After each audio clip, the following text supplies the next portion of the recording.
সালাউদ্দিন কাদের চৌধুরীকে নিয়ে একটি লেখা লিখেছেন অনলাইনে সাদিকুল রহমান খান। সেই লেখায় উঠে এসেছে একটি নির্মমতার গল্প। কি সেই গল্প, সেটি থাকছে আজকে আমাদের এই আয়োজনে। রাজনৈতিক অঙ্গনের নানান ইতিহাস ও তথ্য পেতে আমাদের চ্যানেলটি সাবস্ক্রাইব করে বেল বাটনটি প্রেস করে রাখুন।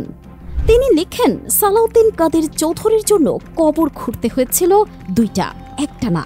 ফাঁসির 4 ঘন্টা আগেও সালাউদ্দিন কাদের চৌধুরী জানতেন না আজকেই তাকে যেতে হবে।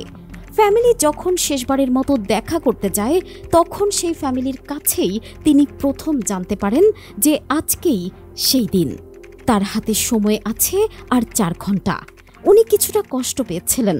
জেলারকে বলেছিলেন, অন্তত আমাকে তো বলতে পারতি রে, একটা প্রিপারেশন নেওয়ার ব্যাপার আছে না।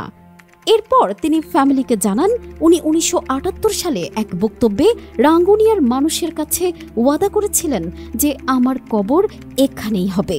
তো শেষ ইচ্ছা শুনেই চৌধুরী পরিবার রাঙ্গুনিয়াতে কবর খননের কাজ শুরু করে। কি অদ্ভুত জীবন! মানুষটা তখনও বেঁচে আছে, অথচ কবর খোঁড়া শুরু হয়ে গেছে। বাট ফাঁসি কার্যকরের পর জেলার সাফ জানিয়ে দেন, লাশ রাঙ্গুনিয়া যাবে না, লাশ অবশ্যই রাউজানে নিতে হবে।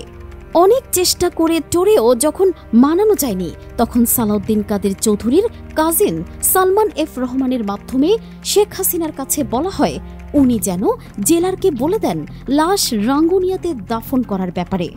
শেখ হাসিনা স্পষ্ট জানাইয়া দেন, রাঙ্গুনিয়া না, সালাউদ্দিন কাদের চৌধুরীর দাফন রাউজানেই করতে হবে। শেষ পর্যন্ত রাউজানে আরেকটা কবর খোঁড়া হয়, ওখানেই সালাউদ্দিন কাদের চৌধুরীকে দাফন করা হয়। আমি শুধু ভাবি, ঠিক কতটা বিদ্বেষ পুষে রাখলে এই কাজটা করা যায়। সালাউদ্দিন কাদের চৌধুরীকে মরতে হয়েছিল হাসিনার ব্যক্তিগত রাগ, ক্ষোভ আর ঘৃণার কারণে।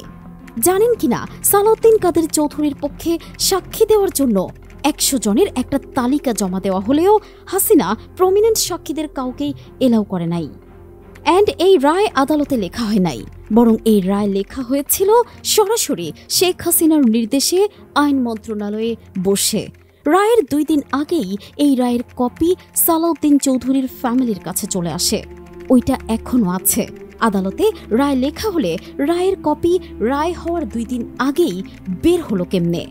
যাই হোক, সালাউদ্দিন কাদের চৌধুরীর বিচার একটা উদাহরণ হয়ে থাকবে। বিচারের নামে ঠিক কতটা জঘন্য কাজ করা সম্ভব, সেইটা এই মামলাটা স্টাডি করলেই পাওয়া যাবে। আর সালাউদ্দিন কাদের চৌধুরীর জন্য খোঁড়া 2টা কবর উদাহরণ হয়ে থাকবে শেখ হাসিনার স্বৈরতন্ত্রের। অনেকেই বলেন শেখ হাসিনা খুনি, ফ্যাসিস্ট ইত্যাদি ইত্যাদি। আমি বলি না, শুধু ফ্যাসিস্ট শব্দটা দিয়ে শেখ হাসিনাকে ব্যাখ্যা করা সম্ভব না। শেখ হাসিনা ছিল আরও অন্য কিছু। ফ্যাসিস্টরা তো জীবিত মানুষের অধিকার হরণ করে। হাসিনা এমনকি একজন শহীদের শেষ ইচ্ছা এবং লাশের অধিকার পর্যন্ত আমাদের কাছ থেকে কেড়ে নিয়েছিল।